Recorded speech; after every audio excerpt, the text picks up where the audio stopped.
What's up, everyone? It's Corey. Nobody's Baseball Quotin. I'm joined today by Brian McRae. Brian, how you doing today? I'm doing good, thank you. It's good to be out. It's good to see people after the last 16 or 17 months of craziness. It's nice to be doing this. I know, being locked up inside. I mean, even coming to an event like this, being in Denver, being at the All-Star game, all that stuff is really fun and really refreshing to be out, being enjoying people, and more importantly, enjoying baseball. It's just good to feel some type of normalcy. Yeah. This is what you do during this time of the year, and everybody gets together, and you get to see people that you haven't seen in a while, and you get to talk baseball, and you get to hang out in a baseball environment, and just celebrate the game that we all enjoy, and it makes you look at it a little bit different perspective now. Not that I took anything for granted, but you always thought that baseball season would start in April, All-Star game in July, all those type of things. And last year was a unpleasant slap in the face that you can't count on everything to happen the way you think it's going to happen. Yeah, sometimes you don't really appreciate things until they're taken from you. Exactly. That's how kind of last year felt. You're ready. Season's coming up. Spring training's about halfway through, and then that was a real kick to the gut. So, kind of get into you. We're talking a little bit off camera about your high school athletic days. You're splitting between Florida and Missouri. You were first team All-State in football, second in baseball? Yeah. Or do I have that backwards? All right. And you were talking multiple scholarship offers from football to, you said Kansas, Missouri, Kansas State. Were those just football only, or were you going to do the dual college? They talked like they were going to let me play both, but knowing how the dynamics and how everything works at the Division I level, if you get a football scholarship, football owns you, and they may lend you to the baseball team a little bit, but when they need you, they'll pull you back. So it was probably going to be hard to play both sports. And a guy that I leaned on a lot in high school was Phil Bradley. Okay. And he went to the University of Missouri, and he excelled at both sports, but he told me how difficult it was and how the football coaches and the baseball coaches did not get along and how they made it just hard for him. And he said that, if you go to a school and they're saying they're going to let you play baseball, more times than not, they're probably not going to do that, and you're going to be tied into football. You have a football scholarship, that's what they want you for. So, he's a guy that I talk to a lot going through that process between do I go to college, do I sign, the dynamics of what I talk about with schools, because I still thought I could play both sports or wanted to attempt to do that early on, especially in my freshman and sophomore year in college. But so I learned a lot from Phil, and what I learned was that I didn't want to go to University of Missouri where he went to school. After talking to him and debating everything, and I signed with the University of Kansas, and then the Royals drafted me, and then that made my decision pretty simple. I was going to play professional baseball because I figured that in the 4 or 5 years I'd be at Kansas trying to play football, baseball, whatever I was doing there athletically, I wouldn't be further along than playing 4 or 5 years of minor league baseball. And I was 17 when I signed, when I was drafted, and I figured by 21, 22, if I was still in college, I wouldn't be close to the big leagues or a National Football League. But 21, 22, going through minor league baseball, if I was good enough, then I could see myself being in the big leagues fairly soon. And my career, if I was going to be a professional athlete, was going to be in baseball, not football. I know your dad, Hal, was in Kansas City at the time, and you did get the chance, I think briefly in spring training '87, to play with him. 86? Yes. Oh, sorry, to play with him. What was that like, kind of going into the ballpark and playing with Dad? It was a cool experience because, one, the '86 spring training was after they won the World Series in '85, which was after a long stretch of disappointments for the Royals playing the Yankees in the playoffs, 76, 77, 78, not getting there, finally beating them in '80, but then getting beat by the Phillies in the World Series. So winning the World Series in '85 was a big deal. Getting drafted by the team that my father played on for such a long time, and then won a World Series, and then getting to go to spring training the following year with the majority of guys that were on that '85 World Series team was a very special moment, and then getting to play in some games in spring training as an 18-year-old with the World Series champs was cool. And I look back at it now, and it has a lot more meaning than it did at the time because I didn't really grasp what was going on at the time. But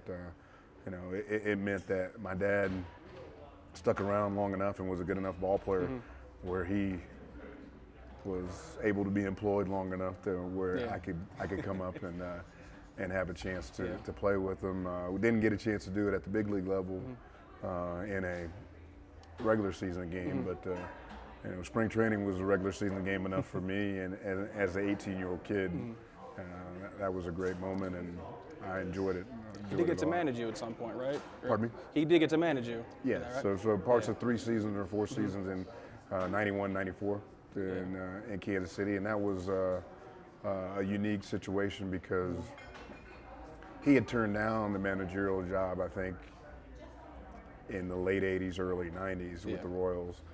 He just didn't feel like he was ready to manage, and he was a hitting coach with the Montreal Expos at the time, and really enjoyed being a hitting coach. And they asked again, and I'd been called up later in the 90s, so I was already there, and I don't know if that played into his decision to accept it, or the fact that he thought that if they asked me 2 or 3 times and I say no, I may not get asked again. Yeah.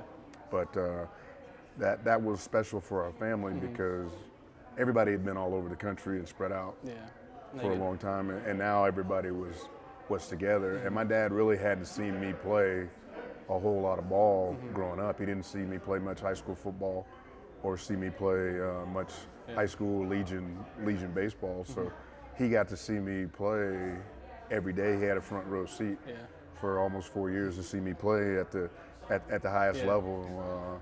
You know, it was weird at first because a lot of the questions that were asked were more about us instead of the Royals ball club and the winning and losing ball games and things like that. So that was a little uncomfortable because I didn't want the spotlight to be on the father-son relationship. More about the team. More about the team and what we were doing or not doing. And that kind of was a year to a year and a half period where those questions would come up when we go to different cities. And in 93 and 94, it really felt comfortable because I was more established and people were used to seeing us and it wasn't that big of a deal. So I think that was a good progression for me as a big league player early in my career, just to get through that period of all the attention being on me for not the reasons that I wanted it to be on me. Was it difficult going from, I guess, I'm kind of thinking his perspective, going from dad mode to coach mode, back to dad mode? No, I don't think it was that difficult because it wasn't Little League or college or you know, travel ball. It was in the big league, so you had to perform, and it didn't matter who you were, what your relationship was. The performance was the key thing. And I think it helped that I was there with the team before he got there. You know, it wasn't like he got the job as a manager and then they called me up. I had already been there proving yourself for almost a year before he was brought in to be a manager. So I think it would have been a little bit more difficult situation the other way around if I hadn't already been there and started my journey on establishing myself as a big league player before he got the managerial job. Kind of one thing going off that 93 season, one of my all-time favorite baseball clips of all time is when you guys were playing the Rangers, 93. There's beanballs back and forth. I think you took one shoulder, rib or something like that, went right back at the dugout. One of my favorite kind of clips of all time. You got hit, turned straight right to the dugout. Kind of what was building up to that? What kind of led to that? I know there's like the whole series had been a lot going on, and the Royals Rangers had a pretty good rivalry. Well before I got there, and I think that Ralphie Palmeiro got hit 4 or 5 times in that series, and I knew the clubhouse guys on the visiting side, and they were friends of mine because I was closer to their age than I was a lot of my teammates. So I would hang out. I hung out with a lot of the clubhouse guys, and they were telling me that Kevin Kennedy, after the Saturday night game or whatever game it was just going off about what needed to be done the next day if somebody got hit. Yeah. So, so I knew something was going to happen. I didn't know it was going to happen to me. Yeah. But, we were joking around, and I was like, well, instead of going after the pitcher, because he's just doing what he's told to do, and the pitcher, Bob Patterson, that hit me, he happened to be, I think at the time, the president of the Major League Baseball Fellowship of Christian Athletes. Oh. So it's like Yeah. in good conscience, I couldn't Can't fight go that after guy. that guy. I can't fight. And all he's doing is doing what Yeah. he was told to do. So it's like, well, I'll go to the source and we'll just get it knocked out of the way right then and there. And it was something that if it happened today, I'd be suspended. Yeah. It wasn't a suspension. It was, I think it was a small fine and got thrown out of the game. Yeah. But after that, I think as a team and as a player myself, we got a lot more respect around the league about, if you want to go at it, we'll go at it. It's like we want to play, we can play. Yeah. If you want to fight, we'll fight. And it was something that, looking back at it is kind of embarrassing at times because, you don't want to lose your composure. But there's some, there's some certain moments where you have to stand up for yourself or your ball club and your teammates, and you have to make a stand. And I think that's kind of what we did and what I did at that moment. And the 93 and 94 teams there in Kansas City before the strike, we were very close. We gelled well together. We started playing well together, and I really thought that if there wasn't a strike in '94, we would have made the playoffs in that season, and that strike shortened season. And I think a lot of the things that happened in '93 led to us being as good as we were in '94 and pulling for each other and all those kind of things. Yeah, no, '94 season getting cut short was terrible because you guys were on a roll, and there was just a lot of just bitterness in Major League Baseball, just kind of in general for, I guess, disagreements, but it happened and to move on. Kind of post-playing career, you've been coaching. You did college summer ball up in Canada, and you did University of Missouri for a little bit. Right. And also I did an NAI school in Park, outside right? of Kansas City. Yeah, I was getting my undergrad at Park University, so that's where I started doing that. And then I did some college summer ball in North Carolina, in Morehead City in 2012. That was kind of my start into doing the collegiate thing. And then 2013 to 16 at Park University while I was getting in my undergrad, and then 2017 at the University of Missouri. And I really enjoyed working with the college kids and finishing up my schooling and just taking a step back from what I'd been doing before, and at 45 or whatever, going back to school was not something that I envisioned when I retired in 2000, but it was something that I enjoyed doing and working with the kids, and the rapport that I had with my players and the coaches that I learned from and worked with at the collegiate level. And it was the right time for me to do that. And I'd done broadcasting for almost 15 years or so, and I was ready to get back on the field and contribute that way. And I had a couple opportunities, and I took advantage of it. You still do like 16U, 17U, 18U, right, with the Sluggers? Yes. Yeah. Is that kind of where your passion is now, the kind of amateur level, kind of developing? Now, because of the landscape has kind of changed with the collegiate summer baseball and the last 2 summers with the COVID issues and everybody not really knowing what the rules were and what you can and can't. So I've always done the summer ball thing since 2008 when I started working with the Sluggers organization, and it keeps me close to home. I have a 14-year-old daughter, that is getting ready to go to high school. So instead of being gone every weekend or gone for 8 weeks or so, 10 weeks doing summer ball, it's been refreshing the last 2 or 3 summers to be close to home, to be able to do more things with her and not be gone so much. And a lot of people tease me because I had 20 to 30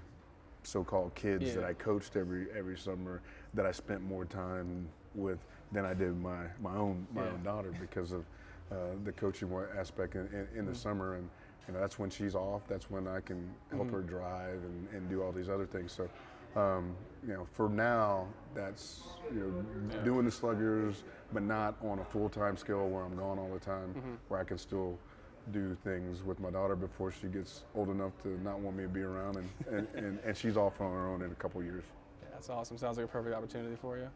Yeah, so it's worked out. It's worked out good. At first, I thought that it would be tough, but the void has been filled with the things I'm able to do with my daughter that I wasn't able to do before, or didn't have the opportunity. And now the age that she's at, on weekends I help her drive. I'm teaching her how to drive. Where I could be in Dallas or Joplin, Missouri for a baseball tournament for 4 or 5 days. I get to go to the pool with her and hang out, and things that I had never done in a summer since I was probably 10, 11 years old. Yeah, it's got to be interesting being in the passenger side when she's driving sometimes. Yeah, it's one of those things where my thought bubble's saying a lot, but I know I have to keep calm so she's not nervous when she's driving. But there are some moments where I think we're gonna run into some poles or hit some curves. But she's done a great job, and she'll be 15 next month, and starting her freshman year, and hopefully driving to school on her own pretty soon. That's awesome. It's scary that time flies like that, but it's fun being able to do more of the dad stuff that I wasn't able to do during the summers because my obligations to coaching and the things that I was doing in that field. Last thing I got for you. Was there ever a quote, a saying, anything throughout your career that you always kind of look back on, or something that you ever drew inspiration from? There was one that, and I don't know who said it or where I heard it. But it was something along the lines of, just because you're working hard doesn't mean you're going to have success. And what that meant to me was, you can still do things the right way. You can still go about your business in the right fashion, work hard, but it's not a given that just because you do those things, you're always going to be successful. You need some breaks, you need some luck. Bo Jackson got hurt, and that's why I got called up. It really had nothing to do with me as far as how I was playing at the time. It was the opportunity. And so that's why that saying sticks with me a little bit. And the way life works, it doesn't work the way, you work hard and good things are always going to happen. No, it doesn't work that way, unfortunately. You need some breaks, get lucky, some things happen. There's a lot of guys that work hard and never get to the big leagues. Is it because they didn't work hard enough? No, it's just because they maybe weren't talented enough, or in the wrong organization, or those type of things. So that's one of the things that I try to instill with the kids that I coach and the college guys that when I was coaching them. It's like, you can do everything in your power to get better, to move to the next level, to get drafted, and it still may not happen. But don't let that keep you from doing good things. What I did as far as playing 15 years of pro baseball and 10 years in the big leagues, that was a good accomplishment, and I enjoyed it. And I love being a Major League Baseball player, but at 53 years old, that doesn't matter anymore. The guys I coached, they weren't even around when I was playing. It doesn't mean anything to them. So when it's all said and done, it's like what you're here for, and what you can do, the impact you can have on others, has nothing to do with if you made it to the big leagues. how many years you played, how much money you made, all those things. It's just what kind of person you are and what you try to teach. Yeah, it's awesome. I love that message. All right, Brian, thank you so much for joining us today, taking the time. Okay. It really means a lot. Thank you very much. Thank you.